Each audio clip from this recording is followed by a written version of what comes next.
এই দেশের রাজনীতি কোথায় যাইতেছে কেউ বুঝতে পারছে না। বিএনপির নেতা আওয়ামী লীগে যোগ দিচ্ছে, আর সেটা আবার এমন একজন যিনি জিয়াউর রহমান সরকারের সময়ের একজন প্রতিমন্ত্রীর ছেলে। আশ্চর্য লাগে না বিষয়টা? যেখানে সবাই আওয়ামী লীগ থেকে বিএনপি জামাতে আশ্রয় নিচ্ছে, সেখানে একজন উল্টো পথে হাঁটলেন। কে এই ব্যক্তি? কেন তিনি বিএনপি ছেড়ে আওয়ামী লীগে যোগ দিলেন? এটা কি রাজনৈতিক নাটক নাকি কোনো গভীর ষড়যন্ত্রের অংশ? লোকটার নাম অ্যাডভোকেট ফয়জুল করিম। এই মুহূর্তে সারা বাংলাদেশে যারা আওয়ামী লীগের নামে সুবিধা নিয়ে লুটপাট করেছে, তাদের অনেকে এখন আওয়ামী লীগ পরিচয় লুকিয়ে বিএনপি হবার চেষ্টা করছে। আর ঠিক এই সময়ই ঘটল উল্টো এক ঘটনা। বিএনপির নেতা ফয়জুল করিম আওয়ামী লীগে যোগ দিলেন। প্রথমে অনেকে ভেবেছিল এটা ভুয়া খবর, কিন্তু না ভাই, ঘটনা আসলেই সত্যি।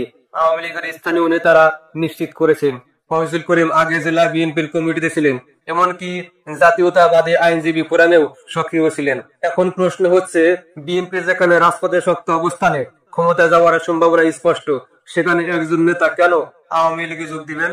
অ্যাডভোকেট ফয়জুল করিম বলেন, আওয়ামী লীগ মুক্তিযুদ্ধের সপক্ষের দল, দেশপ্রেমিক দল। রাষ্ট্র সংস্কারের নামে এখন স্বাধীনতা বিরোধীরা ক্ষমতায় বসার চেষ্টা করছে, সেটাকে প্রতিহত করার জন্যই আমি আওয়ামী লীগে যোগ দিয়েছি।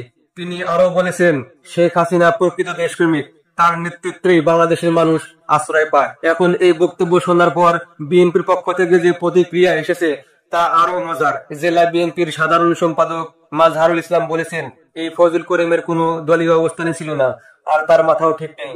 মানে মাথা নষ্ট বলেই আওয়ামী লীগে গেছে। এই মন্তব্য কিন্তু সোশ্যাল মিডিয়ায় ঝড় তুলছে। অনেকে বলছেন এটা রাজনৈতিক হীনমন্যতা, আবার অনেকে বলছেন লোকটা হয়তো সত্যি বিএনপি ভেতরের বন্ডামিতে বিরক্ত হয়ে গেছে। এখন আসি তথ্যের দিকে। গণমাধ্যমে ব্যাপারটা তেমন ভাবে কভার করা হয়নি। বার্তা বাজার, সমকাল, জাগো নিউজ কয়েকটা মিডিয়া এই সংবাদটা প্রকাশ করেছে, কিন্তু বিস্তারিত দেয়নি। যতদূর জানা গেছে, ফয়জুল করিমের বাড়ি সম্ভবত কিশোরগঞ্জে। এখন বাংলাদেশে এই ঘটনাটা নতুন কিছু না। যখন বিএনপির দুর্দিন ছিল, তখন অনেকেই আওয়ামী লীগে ঢুকে গিয়েছিল জেল হামলা মামলার ভয় দেখাতে।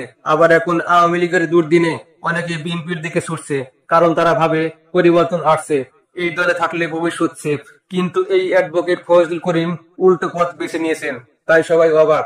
আসলে রাজনীতিতে এখন একটা সুবিধাবাদী সাইকেল চলছে, যে দলের সুযোগ আছে মানুষ সেই দিকেই ঘুরে যায়।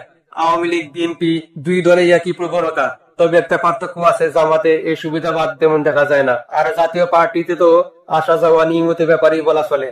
তাহলে ফয়জুল করিমের ঘটনা কি শুধু ব্যক্তিগত অভিমান, নাকি বড় কোনো রাজনৈতিক বার্তা লুকিয়ে আছে এর পেছনে? হয়তো সময় তার উত্তর দিবে। তবে একটা কথা ঠিক, বাংলাদেশের রাজনীতিতে এখন বিশ্বাসঘাতকতা আর হঠাৎ পরিবর্তন দুইটাই যেন স্বাভাবিক হয়ে গেছে। আপনি কি মনে করেন ফয়জুল করিমের সিদ্ধান্তটা দেশপ্রেম না রাজনৈতিক ক্যালকুলেশন? কমেন্টে জানাতে পারেন।